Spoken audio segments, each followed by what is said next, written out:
Bienvenidos al Noticiero Univisión. Hoy también nos acompaña Paola Virrueta desde San Francisco y comenzamos con la llegada de un numeroso grupo de niñas migrantes no acompañadas a San Diego, California, procedentes de Texas. Así es, Félix. Nuestras cámaras estuvieron presentes en el momento de la llegada de estas niñas, que permanecerán en el centro de convenciones por unos días hasta ser procesadas y reunificadas con familiares en Estados Unidos. Romy de Frías tiene las imágenes. A altas horas de la noche llegaron las más de 500 niñas desde Texas hasta California. Romy, ¿este centro a cuántas menores tiene capacidad de recibir y atender ahora y en el futuro? Paola, te cuento, actualmente hay 500 niñas en el centro de convenciones, pero se espera que mañana en algún momento lleguen 250 niñas más. Y en medio de esta crisis humanitaria, la llegada de los migrantes menores no acompañados se ha convertido en un tema central de discusión entre legisladores demócratas y republicanos, que tienen posiciones opuestas en cuanto a cómo resolver la situación que se pronostica empeorará en las próximas semanas con la llegada de miles de niños solos. Desde Washington, Pablo Gato nos amplía. Excelente trabajo, gracias María, te vemos mañana. Y vea como resultado de estos actos violentos en Washington, D.C., Twitter decidió eliminar 3 tweets del mandatario y suspendió por 12 horas la cuenta del presidente Trump. Según la red social, el mandatario incitó los hechos ocurridos en el Capitolio, algo que viola las políticas de integridad cívica de Twitter. Facebook e Instagram también han suspendido temporalmente las cuentas del presidente Donald Trump. Hoy es un día que vamos a recordar en Estados Unidos luego de que un grupo de personas tomó en Capitolio interrumpiendo la ratificación del voto del colegio electoral. Para entender mejor lo que está pasando, saludo a Lisa García Bedoya, profesora de UC Berkeley. Buenas noches. Buenas noches. Profesora, después de lo que hemos visto hoy en la tarde, ¿cómo podemos esperar que termine la votación? La votación nunca ha habido duda, ¿no? La votación va a ser que los electores van a ser aceptados y Joe Biden va a ser presidente de Estados Unidos. Digamos, no hay manera de que eso cambie. Aunque pasó todo esto hoy, eso no ha cambiado. Y profesora, pensando ya un poco más adelante en el 20 de enero, ¿qué debería suceder ese día? ¿Tendremos transición? ¿Tendremos transición? La pregunta que tenemos, la duda que tenemos es si esa transición va a ser sin violencia. Tras las violentas manifestaciones, la alcaldesa de Washington, D.C. solicitó el despliegue de la Guardia Nacional para garantizar la seguridad en la capital del país. También se informó que el Departamento de Seguridad Nacional enviará al Congreso agentes adicionales. Las protestas de partidarios del presidente Donald Trump se extendieron en ciudades de California. En San Francisco, Los Ángeles y Sacramento, decenas de personas apoyaron los reclamos del mandatario. Yo veo que hay muchos problemas con las elecciones y yo creo que deben de contar todos los votos otra vez.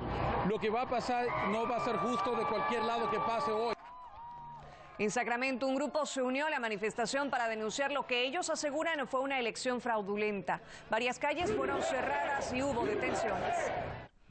Los violentos hechos en la capital quedarán marcados en la historia del país por la violencia y el caos que ocasionaron cientos de seguidores del presidente Donald Trump al entrar al Capitolio para interrumpir el conteo de votos del colegio electoral y que confirma la victoria de Joe Biden en las elecciones de noviembre. Ramón Adame nos tiene un recuento de lo ocurrido hoy en Washington, D.C. Ramón, un día sin precedentes. Definitivamente así es, Paola.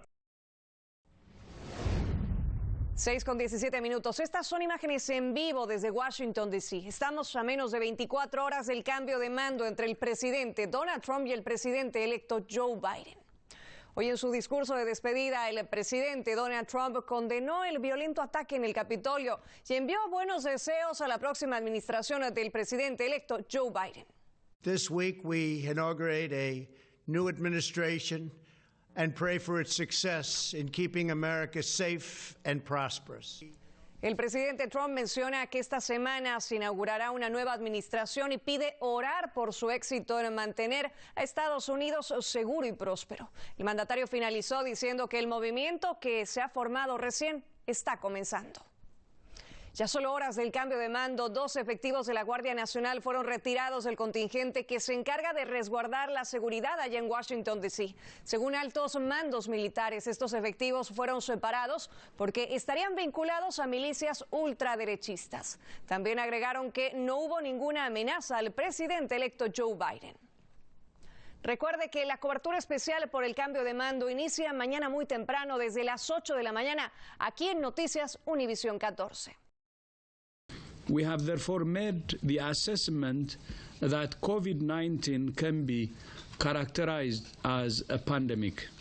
Este fue el preciso momento en el que oficialmente el coronavirus fue declarado como pandemia hace un año. El 6 de febrero se registró la primera muerte de coronavirus en todo el país. Se trataba de una residente de 57 años del condado Santa Clara. Inicialmente las autoridades de salud no sabían de qué había muerto, no sabían que era por el virus. 2 meses más tarde revelaron esta información. El 16 de marzo, 6 condados del área de la Bahía emiten una orden de quedarse en casa. Esta fue la primera restricción de este tipo en todo el país, en todo Estados Unidos. Y luego de meses de intenso debate y miles de contagios, cada semana el gobierno estatal pide el 18 de junio que todos los residentes deban utilizar un cubrebocas antes de poder salir de sus hogares. Y después de la aprobación de la primera vacuna de Pfizer, Helen Córdoba, una enfermera latina de Los Ángeles, fue la primera en recibir en California el 14 de diciembre esta vacuna. El Senado confirmó a Javier Becerra como nuevo secretario de Salud, convirtiéndose en el primer latino que estará a la cabeza de ese departamento. Becerra es hijo de padres mexicanos y tendrá al frente una dura lucha contra el coronavirus. Para hablar de ello, saluda a Johanny Adames, directora de comunicaciones de Latino Victory. ¿Cómo está? Buenas tardes. Buenas tardes, gracias por la invitación. Johanny, ¿cuáles serán las responsabilidades que Becerra tendrá que asumir tomando en cuenta la pandemia? Por supuesto, estamos tomando en cuenta desde que esta es la crisis de salud pública más grande en más de 100 años aquí en Estados Unidos. Y el ahora secretario Becerra, va a estar encargado y va a estar a la cabeza de asegurar que los estadounidenses se puedan vacunar, que reciban las vacunas a tiempo y que podamos avanzar en el tema de salud en general. No sabemos que la comunidad latina es el grupo con la tasa más alta de personas sin seguro médico, y yo creo que eso va a ser una prioridad para el nuevo secretario de Salud. ¿Y qué significa también para los latinos tener a Becerra en este cargo? Llegó el día que tantos estábamos esperando, la reapertura de California, el día en el que gran parte de las restricciones causadas por la pandemia se levantan. Pero ¿qué pasará de aquí en adelante? Se lo pregunto al doctor Ilan Shapiro, vocero de la campaña estatal de vacunación. ¿Cómo está, doctor? Buenas tardes. Un placer estar contigo y la verdad muy emocionado de este gran día. Doctor Shapiro, con estos cambios, ¿continuará el Estado dando actualizaciones sobre los casos y sobre las personas que están recibiendo la vacuna?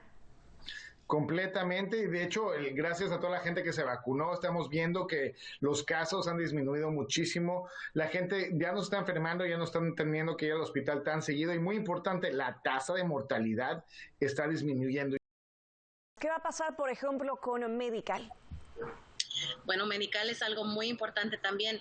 Hace más de años y años que estamos en la lucha para que personas sin estatus legal, más de 50 años y más, puedan tener acceso al programa de Medical. Y por primera vez en este presupuesto, esta lucha está formando en adelante, así que hemos mandado un presupuesto al gobernador Newsom para que firme por primera vez que personas de más de 50 años de edad sin estatus legal puedan tener acceso a este programa tan importante. Muy buenas tardes, los saluda Paola Virrueta, gracias por acompañarnos. Comenzamos. A partir de mañana nuevamente será obligatorio el uso de mascarillas en espacios cerrados, esto para evitar más contagios de coronavirus. La orden se aplica a todos los condados de la Bahía, con excepción de Napa y Solano, y requiere que todas las personas, sin importar si están vacunadas o no, deban usar una mascarilla. Fue el 15 de julio, hace muy poco, cuando se comenzó a permitir que quienes estaban completamente vacunados podían dejar de usar mascarillas en ambientes interiores. Buenas tardes, los saluda Paola Virrueta con el gusto de siempre. Gracias por acompañarnos. Comenzamos. La ciudad de San Francisco requerirá que los residentes y visitantes demuestren que están completamente vacunados contra el coronavirus si pretenden ingresar a ciertos establecimientos. A partir del 20 de agosto, los restaurantes, cafés, bares y gimnasios solicitarán a sus clientes presentar la prueba de vacunación antes de ingresar a sus locales. La tarjeta de vacunación no es necesaria para quienes pidan comida para llevar.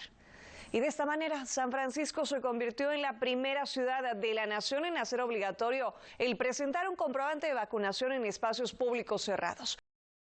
La FDA aprobó hace unas horas, pocas horas, que las personas con el sistema inmunológico débil reciban una dosis de refuerzo de la vacuna contra el coronavirus. Millones de personas en todo el país que son vulnerables debido a trasplantes de órganos o ciertos tipos de cáncer y otros trastornos podrían recibir esta tercera vacuna. Es importante recordar que esta decisión no incluye a la población en general. Esta resolución llega en medio de un aumento de hospitalizaciones por coronavirus. Buenas tardes, los saluda Paola Virrueta, gracias por acompañarnos. Comenzamos. Esta mañana la FDA aprobó completamente la vacuna de Pfizer contra el coronavirus para mayores de 16 años. Recordemos que esta vacuna fue distribuida durante todos estos meses bajo una autorización de uso de emergencia. Those who've been waiting for full approval should go get your shot now. The vaccination is free. Aquellos que han estado esperando la aprobación total deben ir a vacunarse ahora. Con esas palabras, el presidente Biden invitó a todos en el país a aplicarse la vacuna contra el coronavirus. Dentro de 2 semanas entrará en vigencia un nuevo reglamento de vacunación para las personas que ingresan a Estados Unidos. Para hablarnos de este tema, saludo a Luisana Pérez Fernández, directora de Medios Hispanos para la Casa Blanca. ¿Cómo estás? Buenas noches. Hola, buenas noches. Gracias por la invitación. A ti por el tiempo. Luisana, ¿cuáles son los nuevos detalles sobre las reglas de viajes vía aérea para extranjeros que ingresan a Estados Unidos a partir de este 8 de noviembre? La regla es que las personas tienen que venir completamente vacunadas con alguna de las vacunas que estén aprobadas por la FDA o por la Organización Mundial de la Salud. Esas personas tienen que tener por lo menos 2 semanas después de haber recibido la segunda dosis de cualquiera de estas vacunas. ¿Este reglamento es solamente para turistas o también va a aplicar para ciudadanos y residentes permanentes?